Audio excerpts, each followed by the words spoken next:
मुख्यमंत्री योगी आदित्यनाथ ने बढ़ती जनसंख्या को लेकर चिंता जाहिर की है और कहा कि जनसंख्या में संतुलन बनाए रखने की जरूरत है। ऐसा ना हो कि किसी एक वर्ग की आबादी बढ़ने की स्पीड ज्यादा हो और जो मूल निवासी हो उनकी आबादी को जागरूकता के प्रयासों से नियंत्रित कर दिया जाए, जिसके बाद सियासत तेज हो चुकी है। देखिए इस रिपोर्ट में।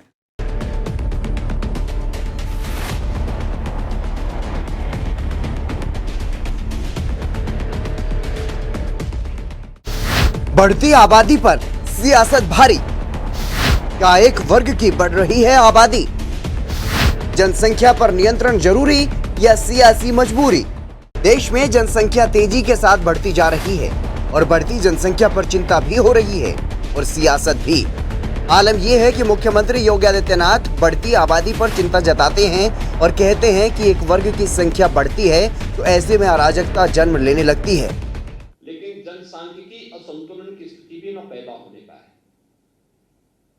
ऐसा नहीं कि किसी वर्ग की आबादी बढ़ने की स्पीड, उनका प्रतिशत ज्यादा हो और कुछ जो मूल निवासी हो उन लोगों की आबादी के स्थिरीकरण में हम लोग जागरूकता के माध्यम से, इन्फोर्समेंट के माध्यम से उसको नियंत्रित करके एक जनसंख्या संतुलन की स्थिति पैदा करें।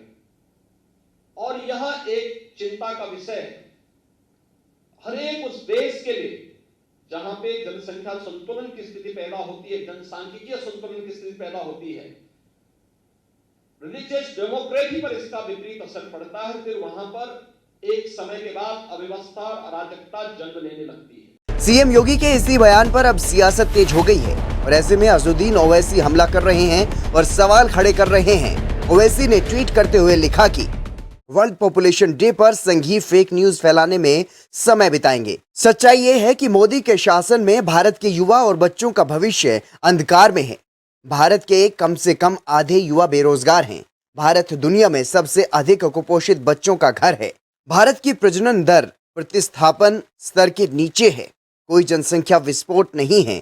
चिंता एक स्वस्थ और उत्पादक युवा आबादी सुनिश्चित करने की है, जिस पर मोदी सरकार बुरी तरह से विफल रही है। जनसंख्या कानून पर भी सियासत हैरान करने वाली है, लेकिन सवाल ये कि सरकार ने अब तक जनसंख्या पर क्या कदम उठाए और क्या विकल्पों पर चर्चा हो रही है।